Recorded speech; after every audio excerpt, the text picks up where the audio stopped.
The moment I stepped inside the courtroom, I saw my parents already waiting, their smiles sharp and icy, the same kind that used to freeze me in fear when I was little. They looked convinced the victory was theirs before a single word was spoken. Why wouldn't they be? To the world, they were the dazzling Whitmores from television, adored, admired, untouchable, while I was merely the daughter they'd discarded 2 decades earlier. But the rules of this game had changed. My grandfather, the only person who had ever truly cared for me, had passed away, leaving every cent of his billion-dollar fortune to me alone. Now, the very people who abandoned me at his doorstep were dragging me to court to take it back. Standing before the judge, I could feel my pulse beating so loud it seemed to echo off the marble walls.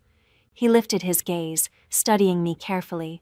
A flicker of recognition crossed his face, and then, with a stunned tremor in his voice, he said, "Wait, you're her?" The silence that followed was deafening. My parents' polished confidence fractured as the truth they'd buried for years began to surface. I was only 5, the day they vanished from my world. The Santa Barbara sun was merciless that afternoon, blazing, relentless, scorching everything except the hollow chill inside me. My mother, Victoria, crouched in front of me, her white summer dress fluttering, the scent of lilac clinging to her like a lie. "Be good for Grandpa, all right, sweetheart?" she said, her forced smile trembling at the edges. Her lipstick looked too bright, her eyes too dry. My father, Charles, leaned against the car, drumming his fingers on the hood. "Vic, come on. We'll miss the flight." "Flight?" I asked, grabbing her dress with my small hand. "Where are you going? Can I come?" For a heartbeat, she froze. "It's just a quick trip, darling. We'll be back soon." But even as a child, I caught the crack in her voice. She didn't hug me. Instead, she leaned close enough for her earrings to brush my cheek, kissing the air beside my face. Her heels clicked away like a clock ticking down. The car door slammed, tires crunched against gravel, and their silver convertible vanished behind the iron gates. I chased after it until my breath tore in my chest, until my legs gave up. The smell of dust and gasoline hung heavy in the air. I called out to them, but only the wind and faraway seagulls answered. Then a steady hand rested on my shoulder, firm, kind, familiar. Grandpa Henry knelt beside me, his presence quiet but solid. He never spoke in haste, his words always carried meaning. His gray eyes gentled as he brushed the dirt from my knees. "They don't understand what they've lost, my dear," he whispered, his voice trembling with sorrow and love. He paused, tilting my chin upward until our eyes met. "You'll never be unwanted again," he said softly, before lifting me into his arms as if I were weightless and carrying me back toward the mansion. My head rested on his shoulder, and the rhythm of his heartbeat steadied the fear still pulsing inside me. That was the first moment that felt safe all day. Later that night, I sat in the vast kitchen, my legs swinging above the tiled floor while he stood by the stove making cocoa himself. No staff, no formality, just him. "Extra marshmallows, right?" he asked, smiling faintly. I nodded, tears blurring my vision. When he tucked me into bed, the house seemed too large, too still. The slow, steady tick of the grandfather clock echoed like the footsteps of people who would never return. "Will they come back?" I whispered. He hesitated, then ran a gentle hand through my hair. "Some doors, my dear Emma once closed, should remain shut." Before switching off the lamp, he added quietly, "You'll never have to chase love again. From now on, it lives right here." In the dim light, I clung to his hand and believed every word. That was the night I stopped waiting for my parents and started belonging to someone who truly stayed.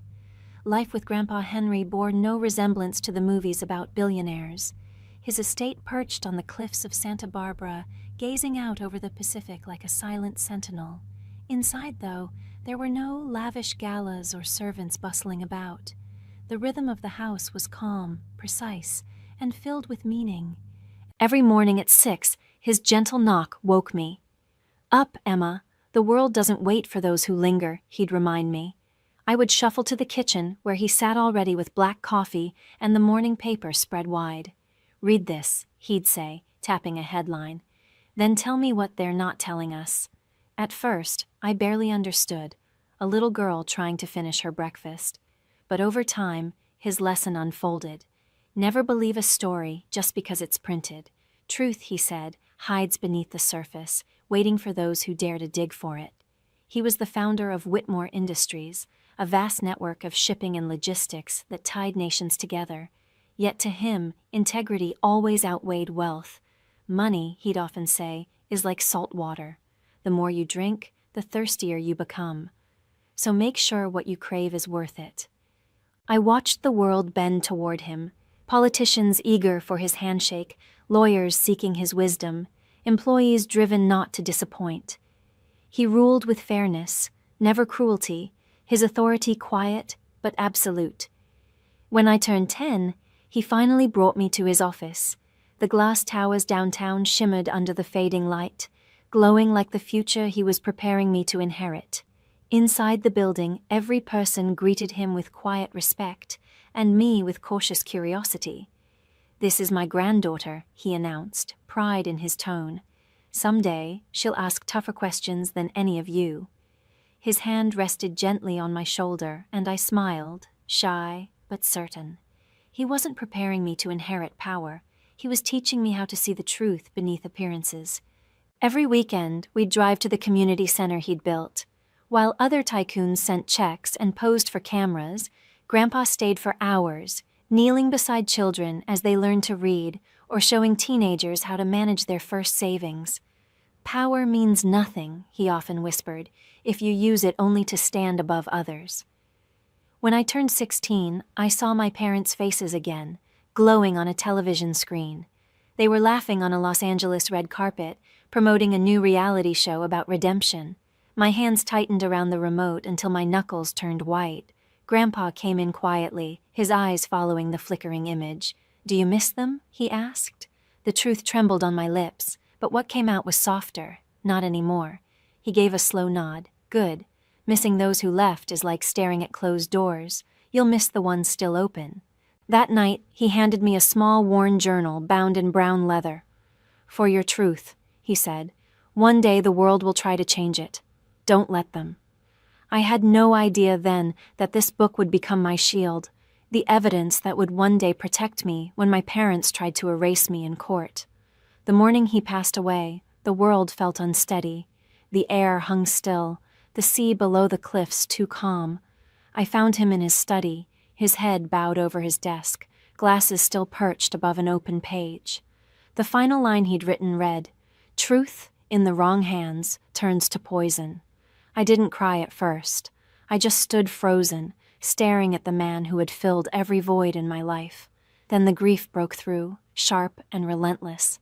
His funeral gathered the city's elite, magnates, judges, even ex-presidents, all eager to be seen honoring Henry Whitmore, the man who built an empire on integrity. But I wanted none of that. I just wanted one more hour with him, one more of his lessons, one more warm cup of cocoa on a rainy evening. And then I saw them. My parents stood near the front, dressed in sleek black, faces hidden behind designer sunglasses. My mother, Victoria, dabbed her eyes with a lace handkerchief, her tears as artificial as her smile. My father, Charles, looked detached, impatient, like the service was keeping him from something better. When the ceremony ended, they came toward me, the first time in 22 years. "Emma," my mother said softly, tilting her head, "you've grown so much." I took a step back, meeting her painted face with a steady gaze. "You remembered my name." Her smile faltered for a second before she forced it back. "We're family," she said lightly. "We should reconnect." "Family?" I repeated, the word tasting bitter. "You left me with him like I was baggage too heavy to keep." Charles' expression hardened, his jaw clenching. "You always did have a flair for drama."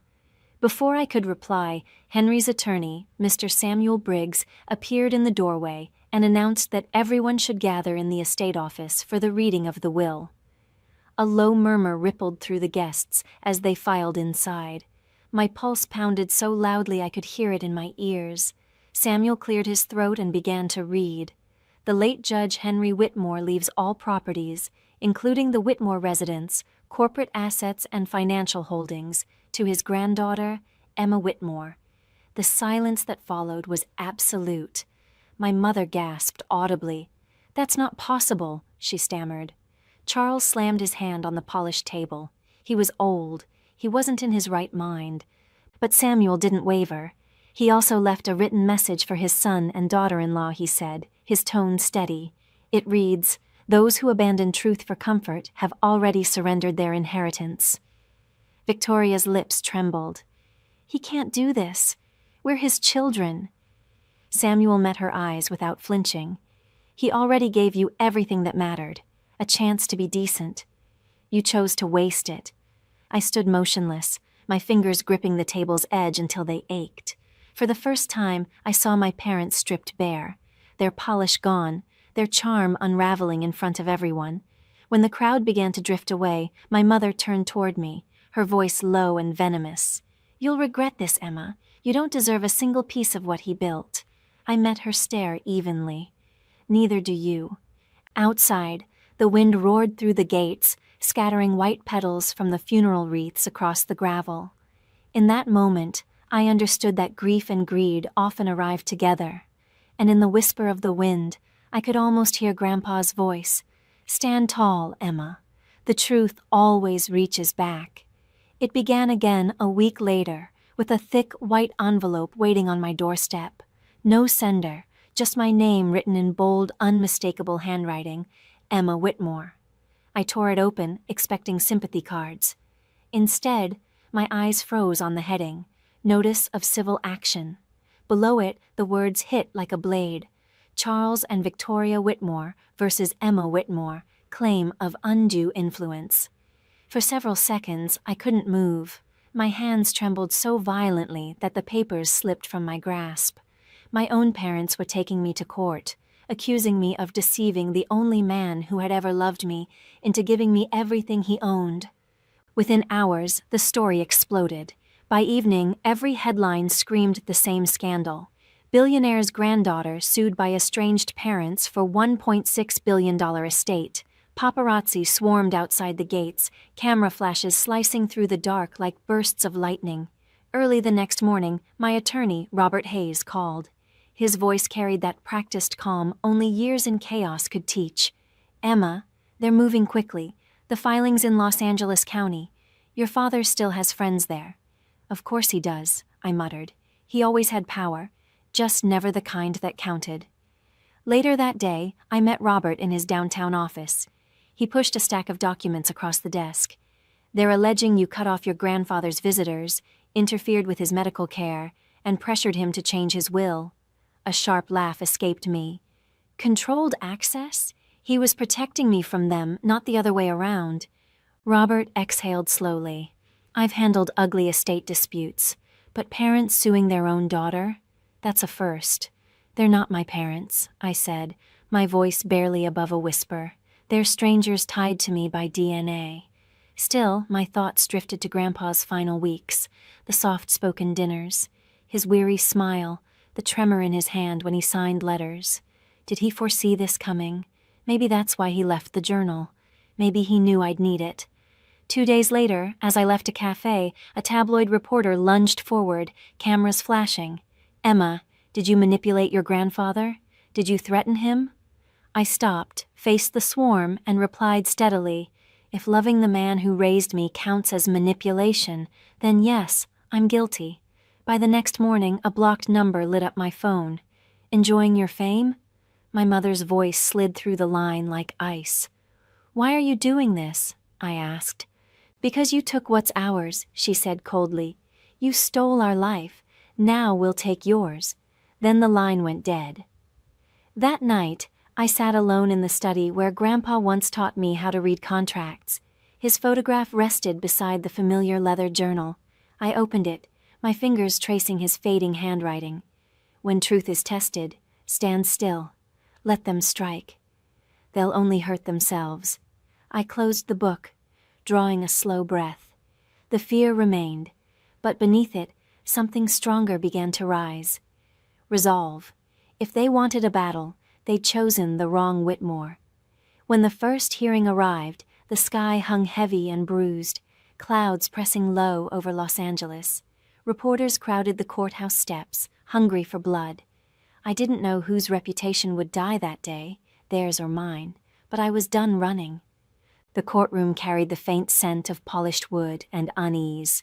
My parents occupied the plaintiff's table, perfectly posed for the flashing cameras, my mother immaculate in a black dress, my father crisp in a navy suit.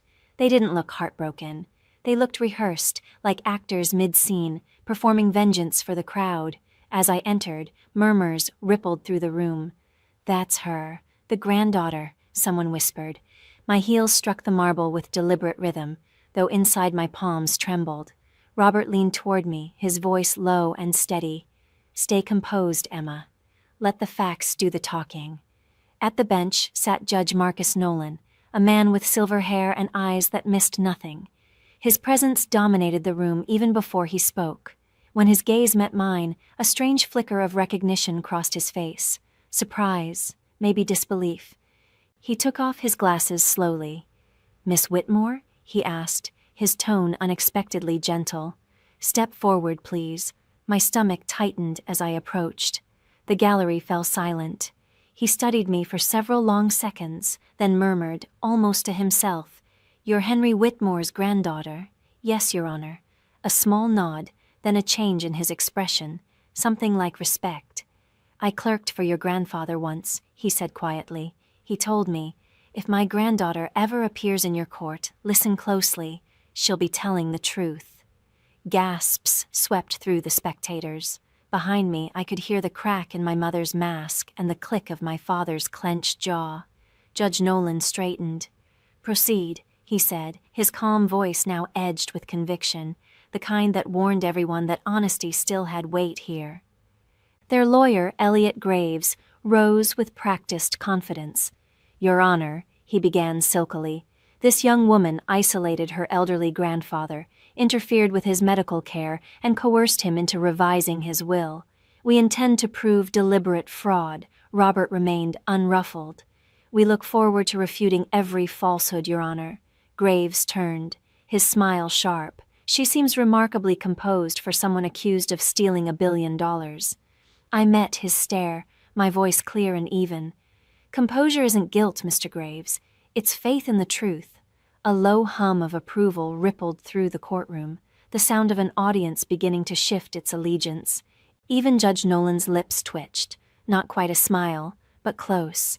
Once testimony began, my parents' team threw everything they had: distorted emails, clipped phrases from staff reports, fragments of old correspondence twisted out of context. Each time, Robert met them head-on with clean records, precise timelines, and witnesses whose loyalty to my grandfather's integrity never wavered. But the most brutal blow came when my mother took the stand. Her trembling voice was flawless, every tear perfectly timed. "We only wanted to reconnect with our daughter," she said, pressing a tissue delicately to her cheek. "But Emma pushed us away. She cut us off from Dad. We were only trying to protect his legacy." Her testimony oozed pity, a performance honed to perfection.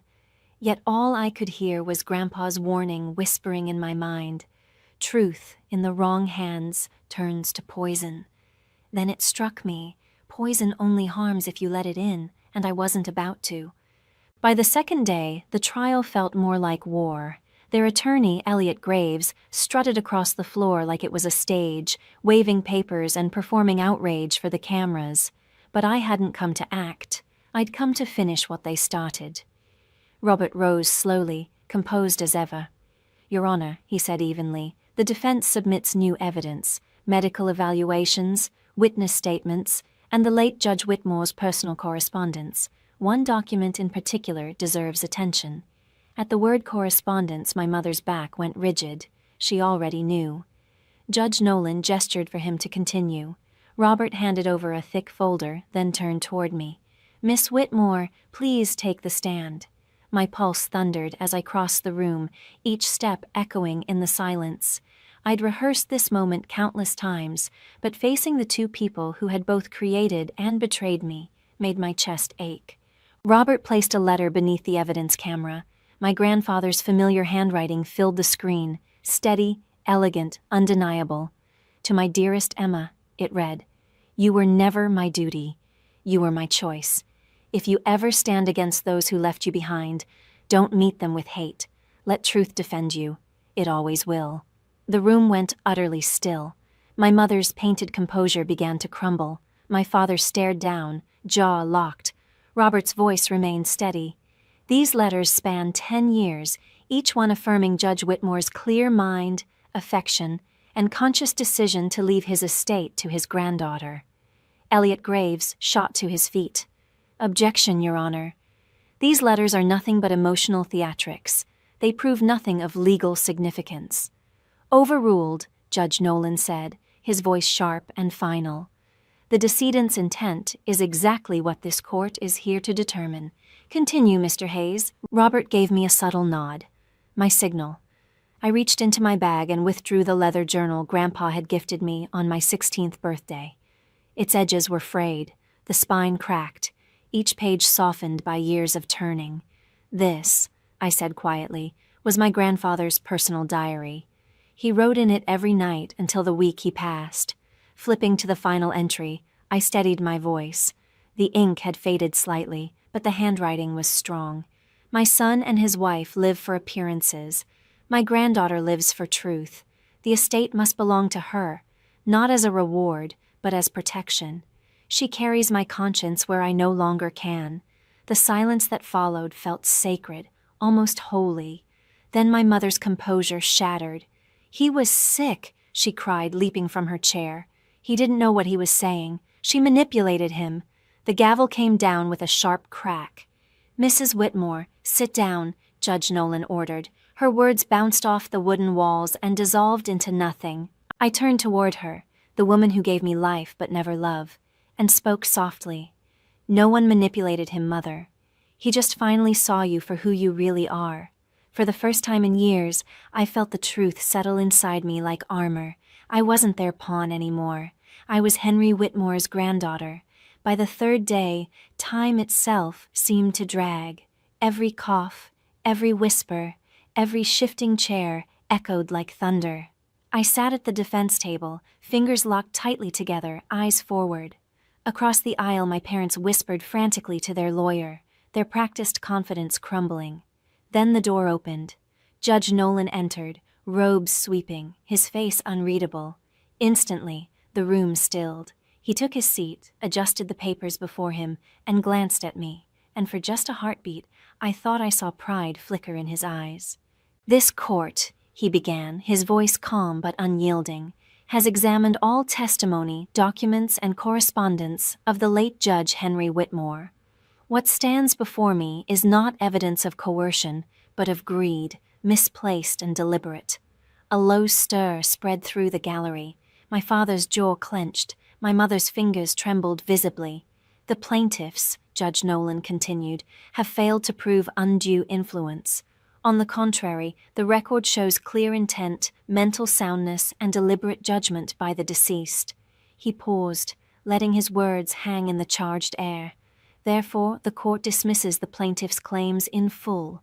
The will of Judge Whitmore stands. The estate belongs to Miss Emma Whitmore." For a single, suspended heartbeat, the courtroom was utterly still. Then came the rush, pens scratching, cameras flashing, reporters gasping for sound bites. I didn't move. My heartbeat thundered in my ears, drowning out everything else. Judge Nolan turned his gaze toward my parents. "Justice," he said evenly, "does not belong to blood. It belongs to truth." The words hit like a blow. My father sank into his chair, shoulders collapsing beneath invisible weight. My mother stared blankly at the floor, her lips parted but empty of words. The gavel struck once, a sharp, final crack that sounded like the last shot of a long battle. When I rose, my legs trembled. Robert placed a reassuring hand on my shoulder. "It's over," he murmured. "You did it." But victory didn't taste like triumph. It felt like ash, the quiet that comes after a storm, when the smoke still hangs heavy. As I turned to leave, my mother's hand shot out and clamped around my wrist. Her nails bit into my skin. "You think this makes you better than us?" she spat. "You'll regret this, Emma. You'll end up alone, just like him." I looked straight at her, my voice steady. I'd rather be alone than hollow. I pulled free. Outside, sunlight flooded the courthouse steps, fierce and blinding, a light that felt like cleansing. The press surged forward, microphones thrust toward me, voices overlapping in a blur of noise. How does it feel to win? What will you do with the money? I paused halfway down the stairs, the wind off the Pacific tugging at my hair. It wasn't about money, I said quietly, just enough for every camera to hear. It was about truth. That night, I sat in the study beneath Grandpa's portrait, the verdict papers resting beside me. I whispered into the silence, "You were right, Grandpa. Truth really does have long arms." And today, it finally reached back. Weeks drifted by after the ruling, but peace didn't come easy. The media frenzy faded, the headlines moved on, yet the quiet that followed felt louder than ever. The estate was legally mine, the mansion on the cliffs, the companies, the fortune, but it all seemed hollow without him. The house felt more like a monument than a home. At night, I wandered its long corridors, past oil portraits and echoing floors, and could almost hear his voice woven into the stillness. Power means nothing if you can't live with your conscience. For the first time, I slept without fear, though not without sorrow. Then one evening, as the sun bled into the Pacific and painted the horizon in deep red light, my phone rang. An unfamiliar number glowed on the screen. I hesitated before answering. "Hello?" A pause, then a voice, fragile, shaking. "Emma?" It was my father, and for a moment I forgot how to breathe. The same man who had thundered accusations across a courtroom now spoke in a voice barely above a whisper, fragile, almost breaking. I read the journal," he said, the words halting. "Your grandfather's entries." I didn't want to believe them, but I couldn't stop reading.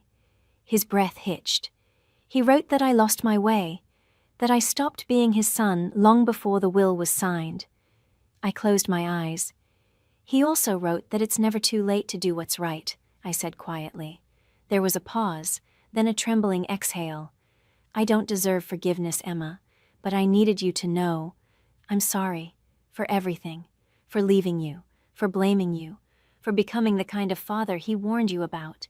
His words hung there, fragile, sincere, and unbearably human. Neither of us spoke for several long seconds. I gazed out the window at the garden, the one Grandpa had planted for Grandma so many years ago. The breeze rustled through the roses, and for the first time in a long while, the silence felt peaceful. "I don't know if I can forgive you," I finally whispered, "but I know Grandpa would have wanted me to try." He drew a shaky breath. "I'll take that. It's more than I deserve." Before the line went dead, he added softly, "You remind me of him, the way you never back down." After the call ended, I stayed there, staring at the horizon. The world had gone still again, but not with grief this time. With calm, with healing. I stepped outside barefoot, feeling the cool grass beneath my feet. The sun had slipped beneath the ocean, leaving the estate bathed in warm, golden light. In my hands, I carried Grandpa's journal. Turning to its final page, I read the words that had outlived him. "True justice isn't found in courtrooms, but in the hearts of those who keep believing in it." Tears finally came, soft and unhurried. "I believe, Grandpa," I whispered. "I always will." And in the hush of the evening breeze, I could almost hear his reply, gentle, proud, at peace. "Then I can finally rest, my girl." As the ocean wind drifted through the roses, it struck me with quiet clarity. Justice had been won long ago, but forgiveness, that was the real inheritance he'd left behind.